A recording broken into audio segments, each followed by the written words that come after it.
Good morning students. 10th class की हमारी 19वीं वीडियो चल रही है और हम प्रश्नावली 9.1 की बात कर रहे हैं आज।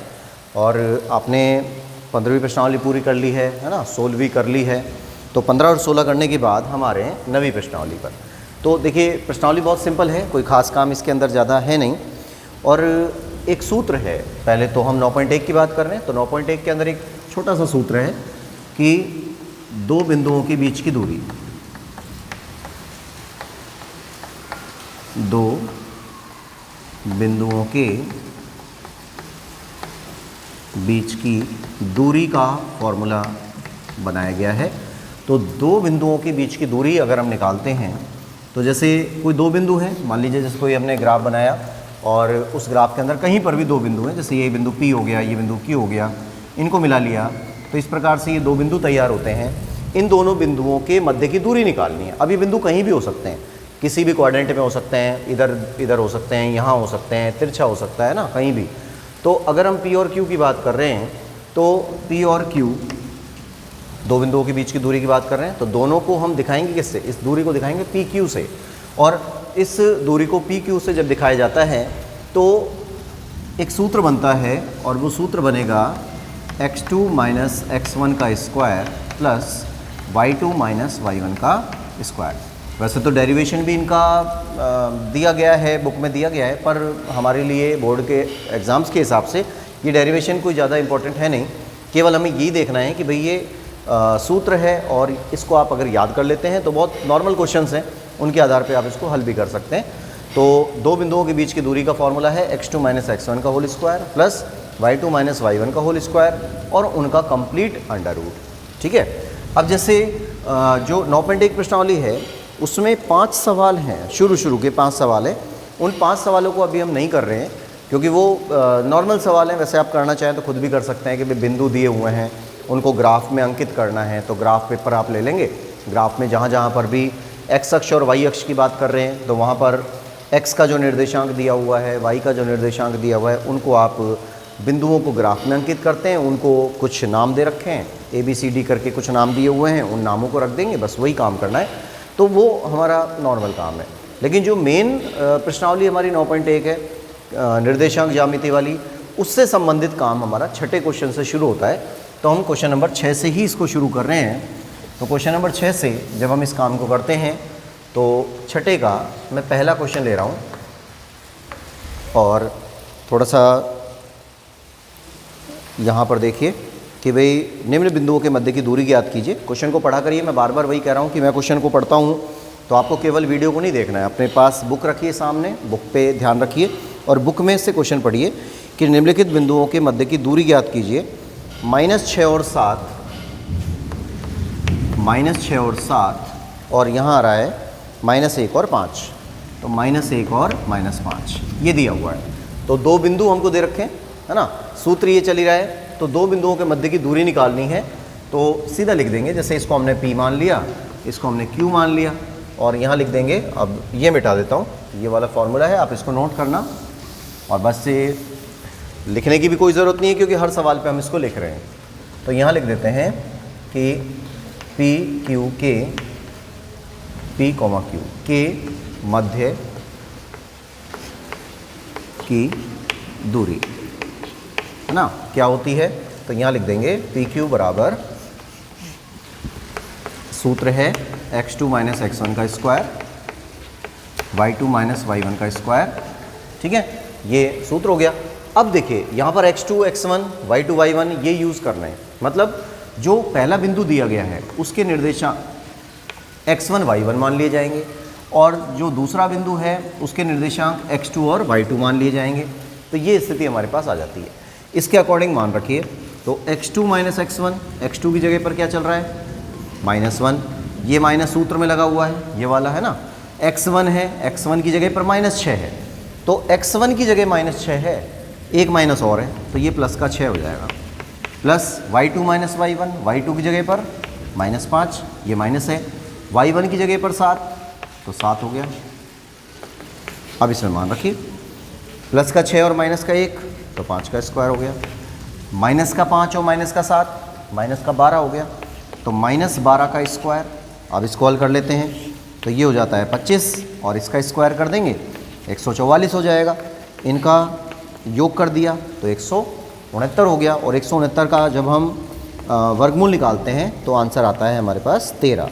मतलब दोनों बिंदुओं के मध्य की दूरी है ना, दोनों बिंदुओं के मध्य की दूरी कितनी होगी? 13 इकाई होगी। ये क्या आ जाएगा? 13 इकाई। ठीक है, ये क्वेश्चन नंबर फर्स्ट था। अब आते हैं हम सेकंड क्वेश्चन पर, इसी के साथ ही कर लेते हैं, नॉर्मल है। जैसे -1 और -1 ये दिया हुआ है, -1 और -1 और -8, तो 8 और -2, प्लस का 8 है और माइनस का 2 है। ठीक है, ये बिंदु P मान लिया, ये वाला बिंदु Q मान लिया। अब हम इसके बीच की दूरी निकालेंगे, तो तरीका वही है। अब सीधा ही लिख देता हूँ मैं इसको, PQ बराबर x2 माइनस x1 का whole square y2 minus y1 का होल स्क्वायर। इसमें मान रख देते हैं, तो x2 माइनस x1 का होल स्क्वायर, तो तरीका वही है। देखिए निर्देशांक है, तो जो निर्देशांक हमारे पास होते हैं उसको हम लेते हैं x1 y1। तो पहला वाला x1 y1 बन गया बिंदु, और दूसरा वाला बन जाएगा x2 और y2। इसमें मान रख देते हैं, x2 की जगह पर 8, x1 की जगह पर -1, तो ये प्लस का 1 हो जाएगा। भाई सूत्र में माइनस आ रहा है ना, और बिंदु में भी माइनस आ रहा है, तो ये प्लस का हो गया। फिर प्लस आ गया y2 की जगह पे -2 है, फिर यहाँ माइनस हो गया। अब 8 है, तो ये माइनस का 8 लेके चलना है। ठीक, अब इनको सॉल्व करिए, तो 8 और 1 9, तो 9 का स्क्वायर। फिर -2 और -8 हो गया, माइनस का 10 हो गया, -10 का स्क्वायर कर देंगे, तो -10 का स्क्वायर। इसको सॉल्व करिए, तो यहाँ से आ जाता है 9 का स्क्वायर करते हैं तो 81 हो गया, 10 का स्क्वायर करते हैं तो 100 हो गया। ये आ जाता है √181। ठीक है, इसमें x1 और y1 ये पहला बिंदु बन रहा है, x2 और y2 ये दूसरा बिंदु बन रहा है, x2 माइनस x1 का whole square plus y2 minus y1 का होल स्क्वायर, ये सूत्र बना। x2 की जगह पर 8 रख दिया, ठीक है, माइनस यहाँ पे आया। फिर x1 की जगह पर ये -1 रखेंगे, -1 और -1 +1 हो गए, 8 और 1 9 हो गया, तो 9 का स्क्वायर कर दिया। क्लियर है यहाँ तक? फिर y2 है, y2 की जगह पर -2 आ रहा है, फिर माइनस लगाया। y1 की जगह पर, अच्छा ये हाँ ये मिस्टेक हो गई है, y1 की जगह पर 1 रखेंगे, ये 8 नहीं आएगा, y1 की जगह पर -1, तो -1 का ये +1 हो गया है ना, -1 है तो यहाँ पे +1 हो गया, और ये कितना हो गया? प्लस का 1, एक ही तो बचा, -2 और प्लस का 1, तो माइनस का 1 बचा, -1 का स्क्वायर कर देंगे तो 81 और 1 ही आ जाएगा, और ये दोनों मिलके हो जाएंगे 82। बस अब इसका तो आंसर निकलेगा नहीं, तो इसको हम यहीं छोड़ देते हैं। ठीक है, ये दोनों आप नोट करिए। उसके बाद आते हैं हम इसके नंबर 3 पर। तीसरा बिंदु है, थोड़ा सा अजीब सा है, बाकी का काम नॉर्मल है। इसको एक बार स्क्रीनशॉट लें या इसको पॉज करके लिख लें, फिर मैं इसको मिटा रहा हूँ।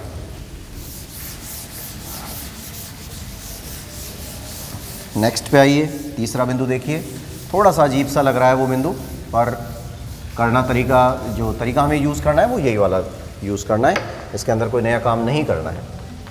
नंबर 3 पे आइए, तीसरा है 81 स्क्वायर।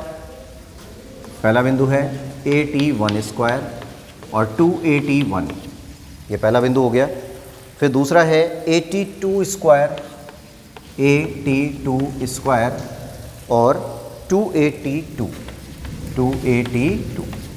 ठीक है, इसके आधार पर तरीका बिल्कुल सेम वही, कोई अंतर नहीं, केवल कैलकुलेशन जो हम करेंगे लास्ट में, वो कैलकुलेशन का जो तरीका है वो थोड़ा सा चेंज होगा, बाकी वैल्यूज़ यही चलेंगी। ये वाला x1 है, ये y1 है, ये वाला x2 है और ये वाला y2 है। ठीक है, इसमें मान रखिए, तो PQ और यहाँ जाता है x2 माइनस x1 का square plus y2 minus y1 का स्क्वायर।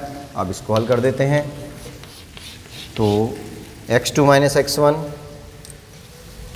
देखिए x2 की जगह पर 82 स्क्वायर माइनस x1 की जगह पर 81 स्क्वायर, ओ स्क्वायर अंदर 81 स्क्वायर हो गया ना, और उनका होल स्क्वायर।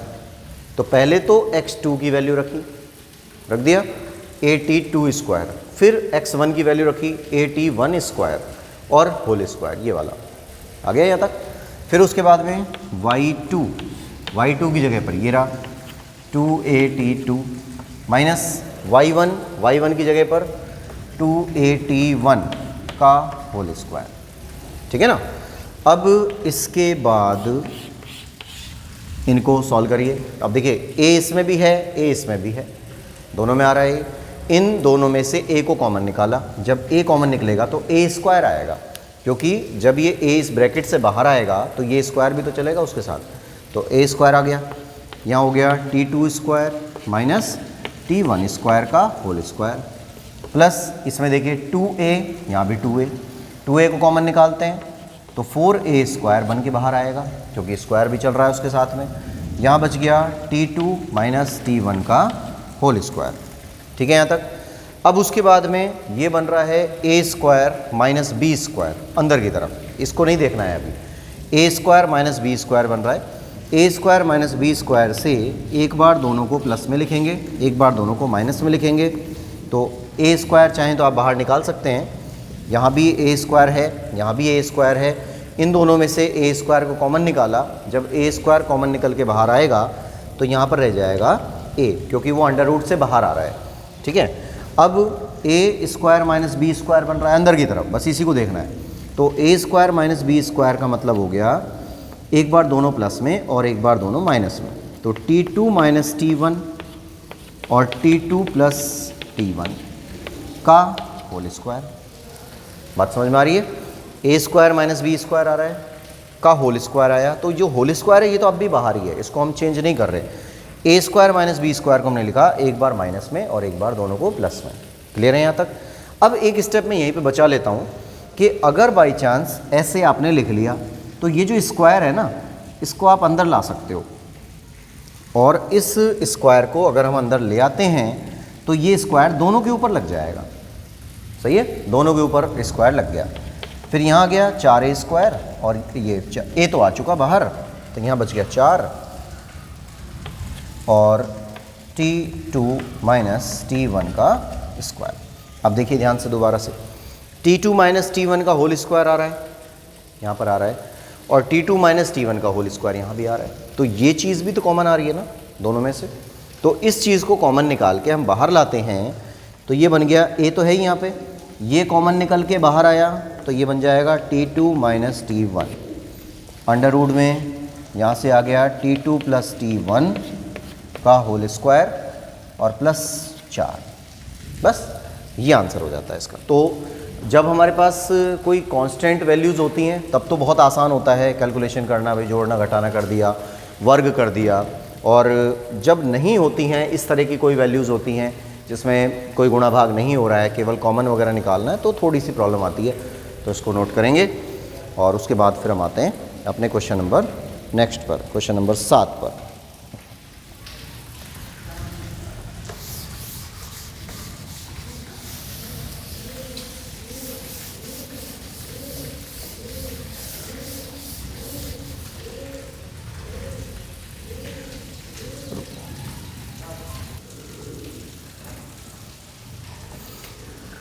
नेक्स्ट देखिए क्वेश्चन नंबर 7 है।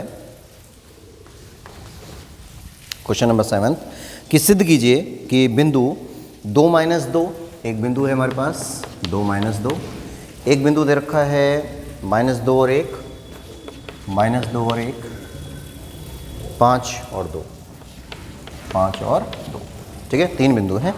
एक समकोण त्रिभुज के शीर्ष हैं। समकोण त्रिभुज आप सब जानते हो, देखो समकोण त्रिभुज जो बनता है वो ऐसे ही तो बनता है ना, उसमें लंब होता है, कर्ण होता है, आधार होता है, तो ये समकोण त्रिभुज की खासियत होती है। और ये बात जब मैंने आपको ट्रिग्नोमेट्री क्लास में पढ़ाई थी तब उसके बारे में काफ़ी डिटेल बताई भी थी, तो वो सब आपको याद होगा। तो आधार हो गया, ये लंब हो गया। अब पाइथागोरस प्रमेय, मतलब समकोण त्रिभुज की जब बात हो रही है तो पाइथागोरस प्रमेय इसके अंदर काम करती है, और वो केवल पाइथागोरस प्रमेय समकोण में ही काम करती है, ये भी सबको पता है।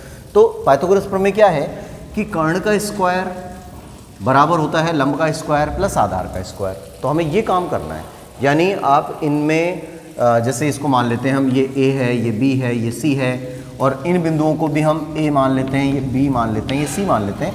लेकिन अभी हमें ये पता नहीं है कि कौन सा बिंदु किस जगह पे है। हो सकता है जो A है वो यहाँ हो, है ना, A यहाँ हो, इधर हो, पता नहीं कहाँ है। तो अभी तो केवल हमने अंदाज़ा लिया है कि भाई हो सकता है ऐसा हो। अब क्या करना है, आप पहले ए बी भुजा निकालेंगे, ए बी का मान निकालेंगे, फिर हम बी सी का मान निकालेंगे, फिर हम ए सी का मान निकालेंगे। लेकिन तीनों भुजाएं निकालने के बाद हमारे पास एक स्थिति क्लियर हो जाएगी कि किन्हीं भी दो भुजाओं का वर्ग करने के बाद, किन्हीं भी दो भुजाओं का वर्ग करके योग करते हैं तो उसके बाद एक तीसरी भुजा का वर्ग हमको प्राप्त होगा। अब वो चाहे कोई सी भी हो सकती है, भाई अभी तो ये हमने अंदाजा लिया है कि भाई ए बी सी ऐसे है, हो सकता है ए बी सी ऐसे हो, है ना, या ए बी सी ऐसे हो, तो हमें नहीं पता कुछ भी अभी। तो पहले हम इनकी भुजाओं के मान निकालते हैं और उसको सॉल्व करते हैं, फिर पता करेंगे। तो जैसे पहले हम निकाल लेते हैं, मान लीजिए ए बी का मान निकालते हैं। तो पहले हमने निकाला ए बी, अब ए बी की जगह पे क्या आएगा, सूत्र वही है x2 माइनस x1, इसको तो याद कर लीजिए, बार बार बोलेंगे तो वैसे ही याद हो जाएगा। x2 माइनस x1 का whole square plus y2 minus y1 का होल स्क्वायर, है ना, इसमें मान रख देते हैं। तो ए बी की बात कर रहे हैं। अब थोड़ा सा ध्यान रखना कि ए पहला बिंदु है, बी दूसरा बिंदु है। तो जो पहला बिंदु है ना वो तो x1 y1 माना जाता है, और जो दूसरा बिंदु है वो x2 और y2 माना जाता है। ठीक है, ये थोड़ा सा काल्पनिक चीज़ें हैं, इनको आप ऐसे संकेत लिख लेंगे तो कभी हमसे कैलकुलेशन में भी मिस्टेक नहीं होगी। अब x2 की जगह पे -2, फिर ये माइनस लगा दिया सूत्र वाला, फिर x1 की जगह पे 2 आ रहा है तो 2 का स्क्वायर। इसी तरीके से y2 की जगह पे 1 है, फिर माइनस लगा दिया, y1 है, y1 की जगह पर माइनस का 2 है तो ये प्लस का 2 हो गया। ठीक है, इसको सॉल्व करिए। तो ए बी बराबर -4 का स्क्वायर है प्लस यहाँ पर आ जाएगा 3 का स्क्वायर। ठीक है, एक ही बात है, ब्रैकेट लगाएं या ना लगाएं कोई फ़र्क नहीं पड़ रहा। फिर उसके बाद में इसका तो मान हो गया 16, 4 का स्क्वायर करेंगे 16 आएगा, और 3 का स्क्वायर करेंगे तो 9 आएगा। ठीक है, ये एम्प्लाइज दैट का निशान भी लगा सकते हैं यहाँ पर। फिर ए बी, अब 16 और 9 कितने होते हैं, 25, ये 25 हो गए। अंडर रूट करेंगे या तो आप अभी यहाँ छोड़ सकते हैं, कोई दिक्कत नहीं, क्योंकि हम बाद में भी इसका वर्क करेंगे तो एक ही बात है, तो हमें यही प्राप्त होगा। और फिर भी अगर कोई करना चाहें तो उसको यहाँ पर वो छोड़ सकते हैं, और ये है 5 इकाई। ये आंसर हमारे पास आ जाता है। ठीक है, इसके बाद अब हम निकाल लेते हैं बी सी का मान। तो बी सी बराबर क्या होगा, सूत्र वही है कि x2 माइनस x1 का square plus y2 minus y1 का स्क्वायर बराबर अंडर रूट। अब देखिए x2 माइनस x1 का होल स्क्वायर आ रहा है तो क्या काम करना पड़ेगा, x2 माइनस x1। अब b पहला बिंदु है ना, b पहला बिंदु है, c दूसरा बिंदु है। मैं बार बार वही बात रिपीट कर रहा हूँ, इसमें आपको थोड़ा सा ये काल्पनिक चीज़ें होती हैं, इनको मानना है, और इसको आप लिख लेंगे तो कभी गलती नहीं होगी। ये b बिंदु है तो इसको हम मान लेते हैं x1 y1। अब पहले तो था ये b दूसरा तो x2 y2 माना। अब जब हम b और c की वैल्यू निकाल रहे हैं तो उसमें ये जो x1 y1 है ये पहला बिंदु बन रहा है, और जो c है वो दूसरा बिंदु बन रहा है, यानी कि x2 y2 बन रहा है। ठीक है, यहाँ तक। अब हम x2 की बात करते हैं, तो जब हम x2 की बात कर रहे हैं तो यहाँ पर आ जाइए, ये आ गया 5, माइनस x1 की बात कर रहे हैं, x1 की जगह पर प्लस का 2 हो जाएगा। अब समझ में आ गया होगा प्लस का 2 क्यों हो रहा है, क्योंकि सूत्र में माइनस आ रहा है, फिर माइनस यहाँ पे भी आ रहा है तो प्लस का हो गया। फिर प्लस पे आइए, y2 है, y2 की जगह पे 2 चल रहा है, y1 है, y1 की जगह पे 1 चल रहा है तो यहाँ पे 1 लगा दिया और इसको सॉल्व कर दिया। तो ये आ जाता है 5 और 2 7 का स्क्वायर प्लस ये 1 हो गया 1 का स्क्वायर, यहाँ से आ जाता है 49, यहाँ से आ जाता है 1 और ये हो जाता है 50। ठीक है, इसका अंडर रूट करने की ज़रूरत नहीं है, इसको आप ऐसे ही छोड़ दें। मैंने बताया था पहले, अगर हम इसको भी यहाँ छोड़ देते तो कोई फ़र्क नहीं पड़ रहा था, है ना। इसको यहीं छोड़ देते हैं, ये रूट 5 इकाई हो गया। उसके बाद में आ जाइए ए सी पर। अब हम ए सी का मान निकाल रहे हैं, ये तीसरा पार्ट बन रहा है हमारा। तो ए सी के लिए भी वही काम करना है, सूत्र तो सेम ही रहेगा, x2 माइनस x1 का square plus y2 minus y1 का स्क्वायर, ये आ जाता है। अब देखिए, अब किसकी बात कर रहे हैं हम, कौन से बिंदु हम यूज़ कर रहे हैं, ए और सी कर रहे हैं। तो एक ही जगह पर तो x1 y1 चलेगा, जो पहला बिंदु है वो x1 y1 होता है, और जो दूसरा बिंदु है सी है दूसरा बिंदु, तो सी की जगह पर x2 y2 चलेगा। ठीक है, तो यहाँ पर पहले से ही x1 y1 आया हुआ है, यहाँ पर पहले से ही x2 y2 आया हुआ है, तो हमें कोई प्रॉब्लम ही नहीं है, लिखने की भी ज़रूरत नहीं पड़ रही है। अब इसको कर देते हैं, तो देखिए x2 की जगह पर क्या आएगा, x2 की जगह पर क्या चल रहा है 5, तो यहाँ पर 5 रख दिया। x1 की जगह पे क्या चल रहा है, x1 की जगह पे 2, तो यहाँ पे 2 रख दिया, प्लस y2 की जगह पे देखिए 2 चल रहा है, फिर y1 की जगह पे -2 है तो ये प्लस का 2 हो जाएगा। बात समझ में आ रही है ना? तो ये कंडीशन आ गई। उसके बाद में 2 में से 3 ये 5 में से 2 गए तो 3 का स्क्वायर बच गया। यहाँ से आ गया 4 तो ये 4 का स्क्वायर हो गया। इधर से आ जाता है 9, इधर से आ जाता है 16 और टोटल कितना हो गया 25, है ना? और इसका भी हम हल कर देते हैं तो भाई 5 आ जाएगा और ये मान है AC का। तो ये AC का मान आ गया 5 इकाई। अब देखिए यहाँ तक का काम हो गया हमारा। अब हमसे कोई ये कह देता है कि भाई ये समकोण त्रिभुज है या नहीं, इसका पता लगाना है। तो इसका पता लगाने के लिए हम क्या करते हैं, यहाँ लिख देता हूँ मैं इसको नीचे, इधर जगह नहीं है ऊपर कहीं, तो इसको ऐसे ले, आप उसको साइड में ही करना है ना, मैं यहाँ कर रहा हूँ इधर। तो इसमें क्या लिखेंगे हम, क्या बोलें कि भाई क्वेश्चन क्या था? क्वेश्चन ये था कि समकोण त्रिभुज की प्रॉपर्टी यहाँ लगनी चाहिए। समकोण त्रिभुज में पाइथागोरस प्रमेय लगती है।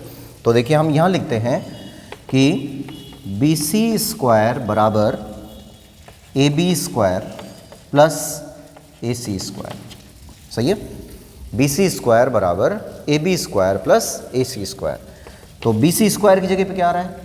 BC का मान 50 आ रहा है, तो √50 का स्क्वायर हो गया, है ना? BC का मान कितना था? √50 का स्क्वायर हो गया। AB क्या है? AB है 5, तो 5 का स्क्वायर। AC क्या है? 5 का स्क्वायर। ये हो जाता है 50, क्योंकि स्क्वायर भी है और अंडर रूट भी है, तो 50 हो गया। यहाँ से आ गया 25, यहाँ से भी 25, दोनों को सॉल्व कर दिया तो ये हो गया 50 बराबर 50। यानी कि इसमें पाइथागोरस प्रमेय काम कर रही है। अगर पाइथागोरस प्रमेय इसमें काम कर रही है तो ये जो 3 बिंदु हैं, 3 बिंदुओं से बनने वाला जो त्रिभुज है वो 100% समकोण त्रिभुज होगा। ठीक है? अब वो बिंदु कैसे होंगे? देखो यहाँ पे थोड़ा सा हम इसका अंदाज़ा लगा सकते हैं कि जो सबसे बड़ी भुजा प्राप्त हुई है वो यही तो प्राप्त हुई है, BC। तो BC अगर आई है तो ये BC तो बन गया कर्ण और A यहाँ आ गया। सही है ना? जो सबसे बड़ी भुजा होती है वो कर्ण होती है। तो कर्ण 50 √50 प्राप्त हुई है, इधर की भी 5 आई, नीचे वाली भी 5 आई, तो लंब का मान भी 5 आया, आधार का मान भी 5 आया, लेकिन जो कर्ण है, कर्ण का मान हमको प्राप्त हुआ है √50। क्लियर है ये बात? तो अब मैंने जो चित्र बनाया था उसमें आपको पता है ना, मैंने ऊपर A रखा था, तो मैंने आपको यही तो बोला था भाई कहीं भी हो सकते हैं बिंदु। तो अब रियल चित्र ये बनेगा। ठीक है? तो ये नोट करिए और उसके बाद फिर हम अपने नेक्स्ट क्वेश्चन पे आते हैं। क्वेश्चन नंबर 8 है, वो भी ऐसा ही है, इसी से संबंधित है, थोड़ी सी चीज़ें इसके अंदर। क्वेश्चन नंबर 8 पे आइए।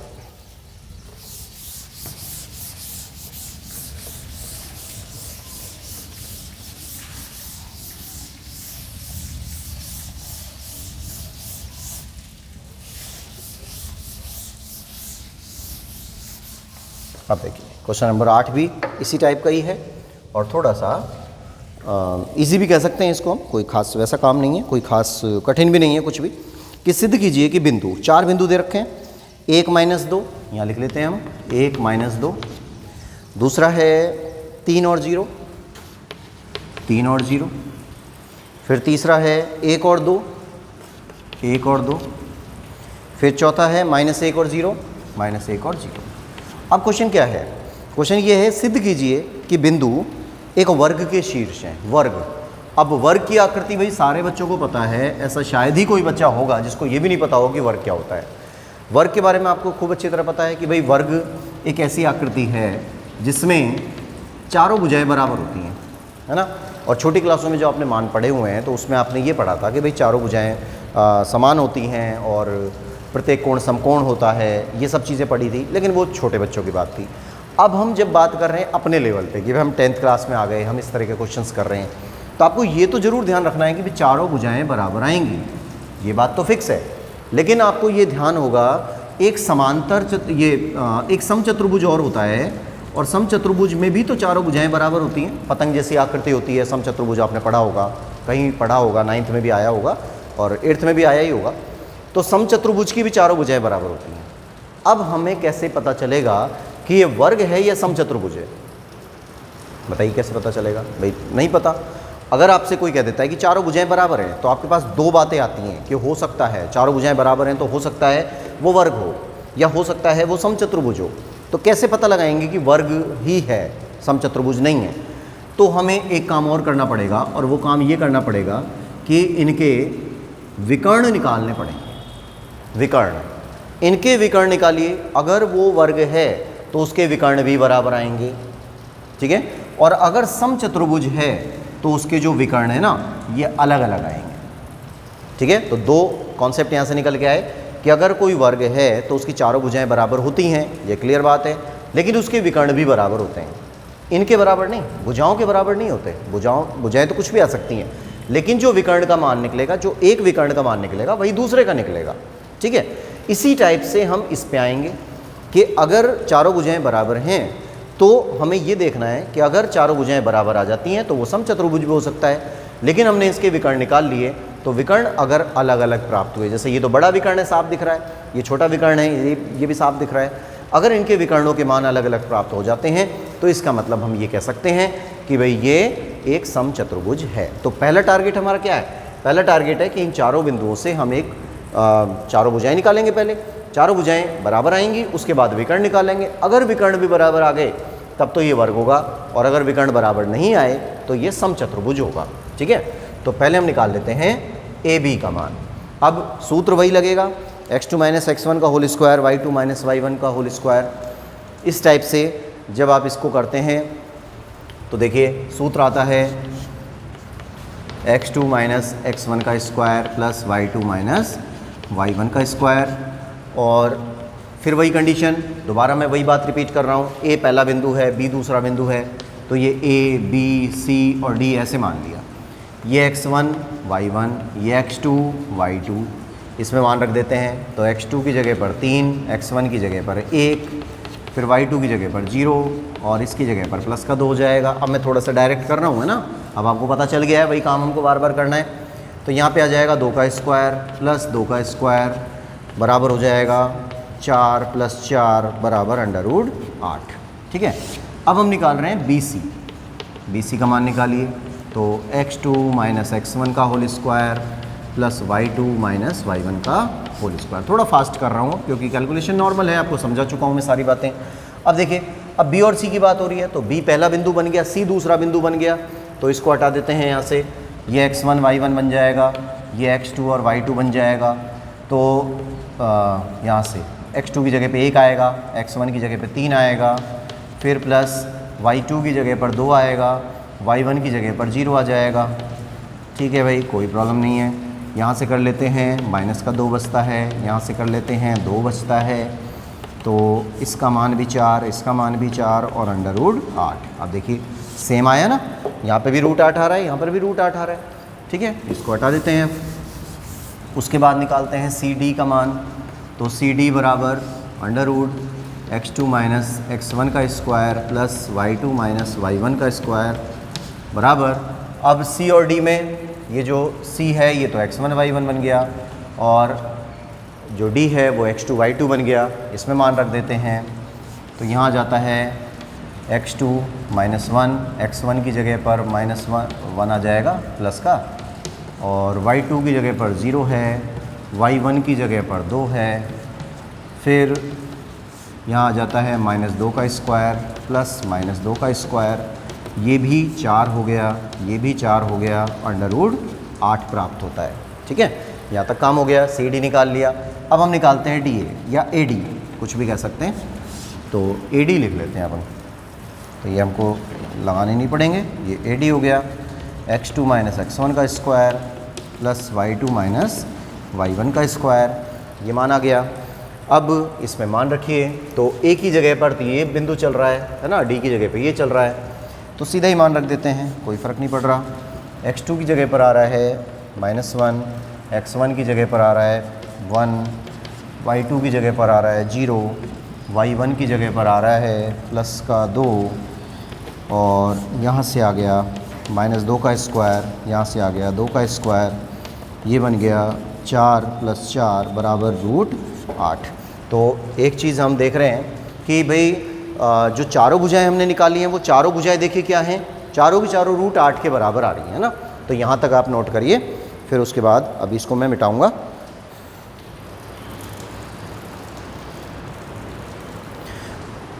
अब देखिए ABCD एक वर्ग है हमारे पास, हमने ये निकाल लिया, ये चारों भुजाएं निकाल ली, तो रूट 8 आए हैं ना, सारे बराबर हैं, तो ये समचतुर्भुज भी हो सकता है। अब ये काम आपको करना है, मैंने यहाँ तक कर दिया है।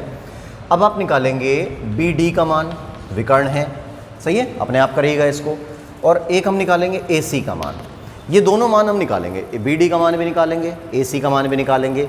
इनका मान कुछ भी आए, जरूरी नहीं इतना है, कुछ भी आए, जो भी आएगा, लेकिन वो दोनों मान बराबर होंगे, सही है। जो भी आएगा, जैसे ये चारों भुजाएं तो बराबर आई गई भाई, ये रूट 8 है, ये भी रूट 8 है, ये भी रूट 8 है, ये भी रूट 8 है ना, सारी रूट 8 है। अब आप क्या करेंगे, BD का मान निकाल लेंगे इसी फॉर्मूले से, AC का मान निकाल लेंगे इसी फॉर्मूले से, तो जो भी आएगा वो दोनों बराबर आएंगे, कुछ भी आए चाहे, है ना। अब आप क्या लिख देंगे, फिर नीचे लिख दीजिएगा कि भाई इसकी चारों भुजाएं बराबर हैं तथा विकर्ण समान हैं, अतः यह एक वर्ग होगा, है ना, कन्फर्म वर्ग होगा। तो ये सवाल आप पूरा करेंगे और आज की ये वीडियो हमारी कंप्लीट होती है 19वीं। उसके बाद अब हम 20वीं वीडियो पे बात करेंगे, ठीक है। इसको लिखिए।